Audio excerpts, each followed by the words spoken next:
Hello everyone, फेरि पनि तपाईँको माझमा लिएर आएको छु बटन मसरुमको रेसिपी। र मैले यसलाई बटन मसरुमलाई धोएर यसरी मजाले पिस पिस गरेर काटेको छु, पतला पतला गरेर स्लाइसमा। अझ यसको लागि मैले कराही बसाएको छु र यो तातेपछि तेल हाल्नेछु।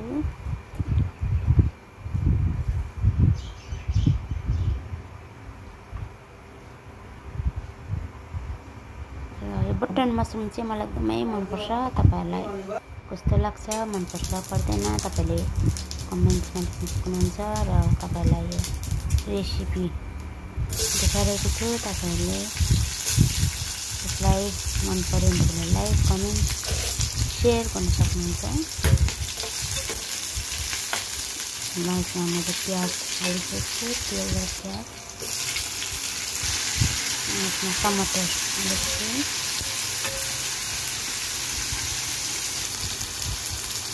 अदुवा लसुन पेस्ट,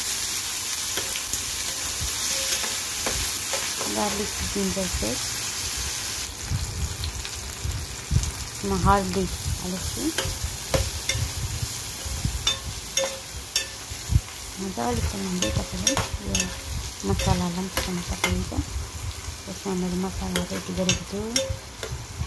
जिरा धनिया पाउडर, गरम मसला रेडी गरेको छु। यहाँ चाहिँ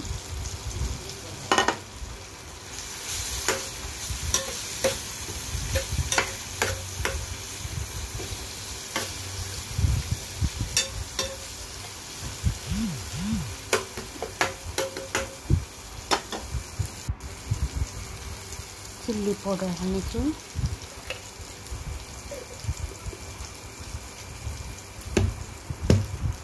तपाईले हरियो खोर्सानी पनि हाल्न सक्नुहुन्छ काटेर। यहाँ काटेको मसरुमलाई हाल्नेछु।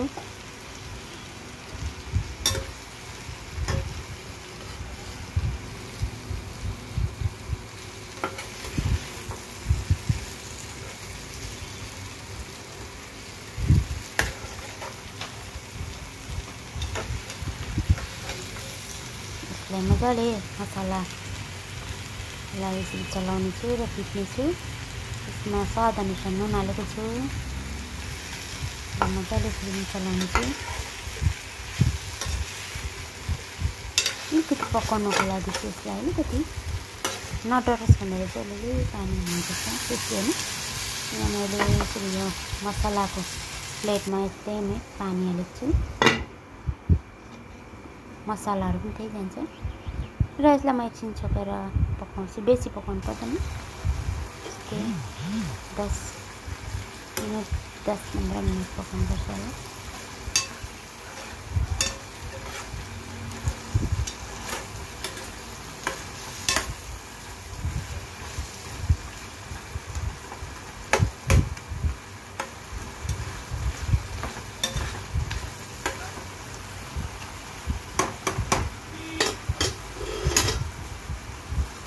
मजाको यसरी ग्रेभी बटन मसरुम रेडी भइसकेको छ र यसमा म हरियो धनियालाई गार्निस गर्नेछु माथिबाट।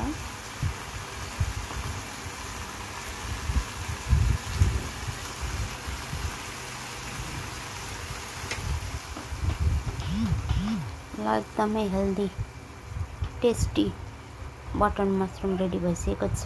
अब